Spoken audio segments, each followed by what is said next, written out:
Thank you for getting on buses and driving cars and bringing friends and relatives.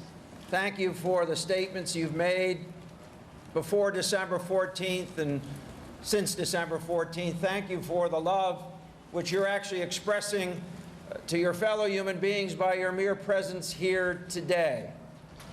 You know, we're meeting in the capital city, Hartford, a city that over the last decade has seen 500 of its citizens struck down, most by the use of guns. Many of those guns, last time we could trace them, are to a gun show sale in Virginia or Florida or some other state. Clearly the time has come. Clearly the time has come that every gun purchase needs to be approved, needs to be tracked. If you can't get on a plane without having a background check, you shouldn't be buying a gun without a background check.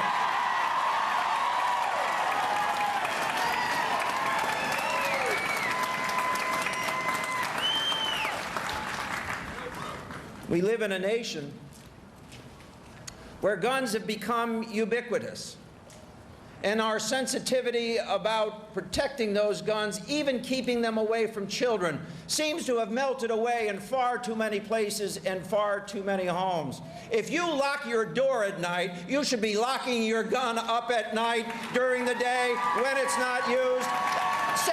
Simple things.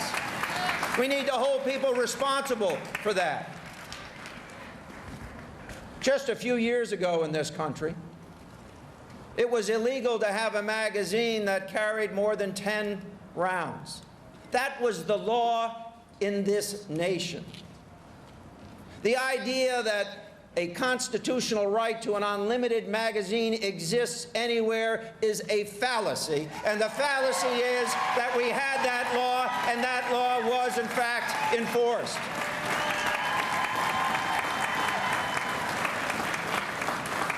It makes no sense,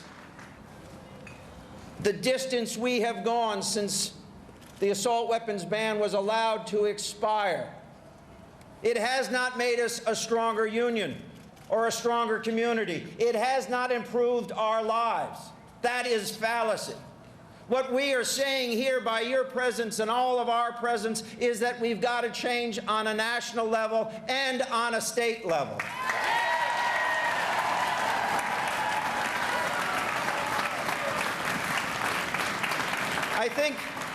I think the President spoke poetically the other day in his State of the Union address. I, like probably most of you, thought that he would start with a message about what happened in Newtown and what has happened in places across our nation and the number of lives we lose on a daily basis to gun violence. I thought he would start there. But what he did was the right thing. He talked about all of the policies that we need to have a stronger nation, to have a stronger economy, to get people back to work, to protect people's rights. And then he came back to the issue which perhaps is so dear and so close to all of us here in Connecticut since the 14th of December. He came back to the issue about what are we going to do to protect our fellow citizens? What are we going to do to protect our children now that they're under open attack? And the message that he gave, I think in some senses, speaks to his frustration and the frustration of everyone here.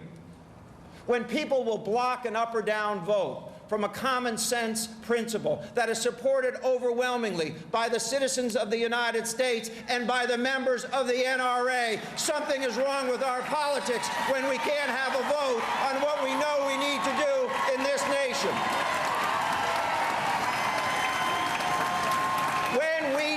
When we are willing to take democracy and make it not work so that we can have our way, there is something wrong. And when that's over the issue of a gun, there is something greatly wrong with our country. Mr. President, thank you for your passion and compassion.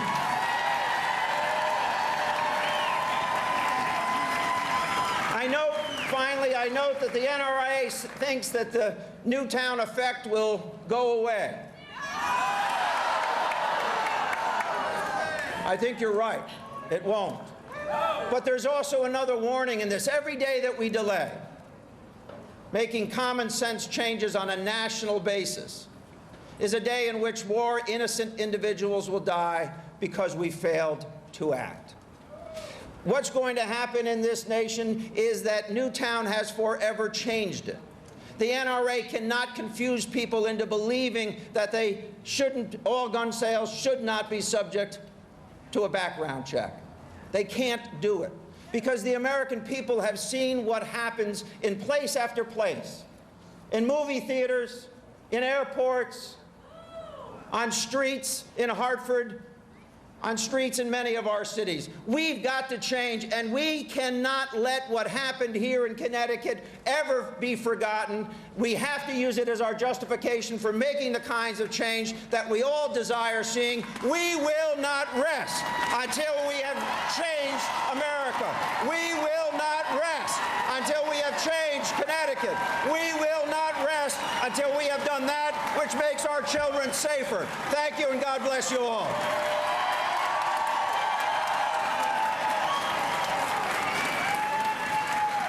Governor Malloy, for your leadership and for working on our behalf to make legislative change in our current gun laws.